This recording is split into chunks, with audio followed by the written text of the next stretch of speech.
প্রধান উপদেষ্টা প্রতিশ্রুতি ভঙ্গ করে নির্বাচনী রোডম্যাপ ঘোষণা করেছেন, যা সুষ্ঠু নির্বাচনকে ভণ্ডুল করার নীল নকশা। এমন মন্তব্য করেছেন জামায়াতের নায়েবে আমির ডাক্তার সৈয়দ আব্দুল্লাহ মোহাম্মদ তাহের।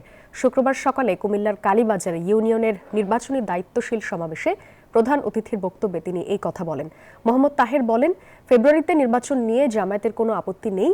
15 ফেব্রুয়ারি নির্বাচনের জন্যই প্রস্তুতি নিচ্ছেন তারা। তবে অবাধ সুষ্ঠু নির্বাচনের জন্য কিছু বিষয়ে সুরাহা হওয়া খুবই জরুরি, এমন মন্তব্য করেন তিনি। গতকালের যে পথ নকশা দিয়েছে,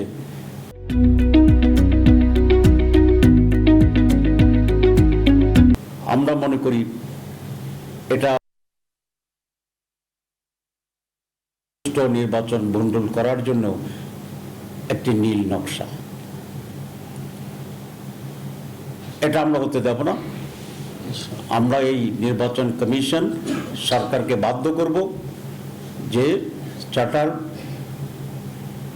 রিফর্ম চার্টারের মাধ্যমে, পিআরের মাধ্যমে আগামী নির্বাচন হতে হবে এবং সেটা বাধ্য করা হবে।